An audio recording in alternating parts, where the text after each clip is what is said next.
quelques semaines et la version bêta 1.9 de Bamboo Studio, on a pu voir un nouveau moyen d'afficher l'hygrométrie présente dans l'AMS. Alors on peut retrouver ce nouveau mode d'affichage de l'humidité sur les différentes interfaces de l'imprimante, que ce soit Bamboo Studio, que ce soit Bamboo ND, donc la version smartphone, ou tablette bien sûr, et sur l'écran de l'imprimante. Jusqu'à présent, dans l'onglet appareil, on avait un petit thermomètre rouge qui permettait d'avoir une idée de la quantité d'humidité qu'on pouvait avoir dans notre AMS et bien sûr dans nos bobines.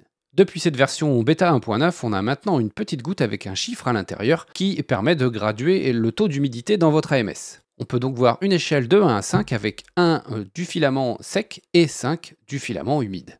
Alors comme moi, vous devez sûrement vous demander à quoi correspondent ces échelles de 1 à 5 par rapport à un taux d'humidité, en sachant que c'est toujours mieux de pouvoir préserver nos filaments en dessous de 20% d'humidité. Je vous invite à rester jusqu'à la fin de la vidéo si vous voulez la réponse à cette question. Je vous invite aussi à vous abonner à la chaîne si vous aimez mon travail et si vous voulez le soutenir. Je vous invite aussi à activer la cloche des notifications et vous serez comme ça averti la prochaine fois que je sortirai une vidéo. Alors avant de commencer, avant de pouvoir faire varier l'humidité dans mon AMS, il fallait que je puisse faire baisser ce taux d'humidité. Pour ça, je suis allé sur MakerWorld et j'ai trouvé un fichier avec différents petits paniers dans lesquels on peut mettre des billes de silicagel. J'ai donc acheté sur Amazon un seau de 2 kg de silicagel. J'ai imprimé mes petits paniers que j'ai remplis un à un de silicagel.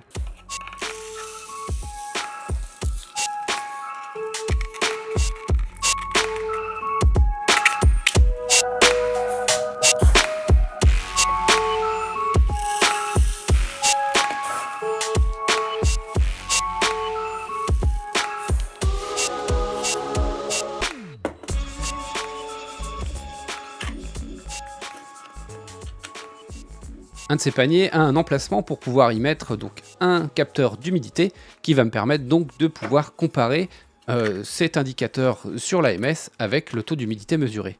Alors bien sûr, vous m'en voudrez pas, cette mesure n'est pas une mesure professionnelle, on n'est pas sur un capteur d'humidité étalonné, mais ça permettra d'avoir une tendance et de savoir à peu près à quel pourcentage d'humidité on se trouve dans l'AMS. Après avoir rempli mes petits paniers de gel silica, alors j'ai mis sur les petites trappes un petit bout de scotch parce qu'il y a un peu trop de jeu et en fait les petites trappes s'ouvrent un peu trop facilement.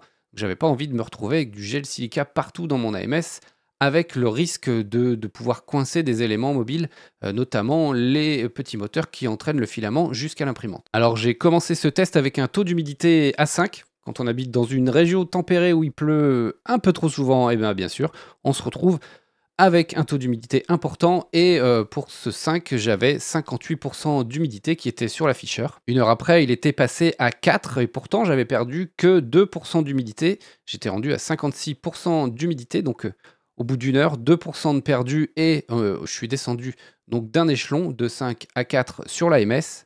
Une heure après, donc 2 heures après le début du test, je suis donc passé à 3 qui correspond à un seuil qui est juste en dessous de 50% d'humidité. Là, moi, j'avais mesuré 48%. 3h30 après le début du test, j'étais descendu en dessous de la barre des 40%, à 39% exactement, pour un indice d'humidité à 2 sur l'AMS. Après, ça a mis un peu de temps à descendre, il a fallu que j'attende le lendemain vers 9h du matin, donc ça faisait à peu près 20 heures que j'avais lancé ce test. J'étais descendu en dessous de la barre des 30% avec exactement 29% pour un indicateur d'humidité à 1.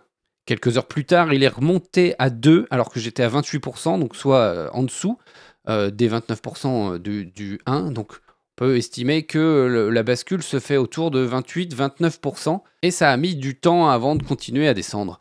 Ensuite, c'est redescendu à un indicateur d'humidité à 1. C'est resté stable ou c'est descendu très progressivement pendant quelques jours jusqu'à 21%, 5-6 jours après.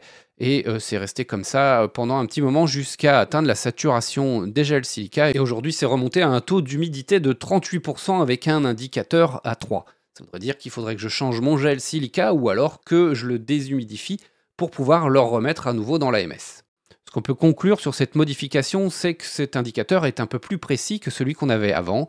Bamboo Lab n'affiche toujours pas un pourcentage d'humidité qui serait clair et sans ambiguïté, mais peut-être que ce capteur d'humidité n'est pas encore assez précis ou l'algorithme de mesure n'est pas assez précis pour pouvoir afficher ce taux d'humidité précisément et ils ne veulent pas se mouiller sur une valeur qui pourrait être erronée. J'espère que cette vidéo vous aura aidé à voir un peu plus clair sur la corrélation entre cet affichage qu'on peut voir sur les différentes interfaces de Bambu Lab et le taux d'humidité réel qu'il peut y avoir dans l'AMS.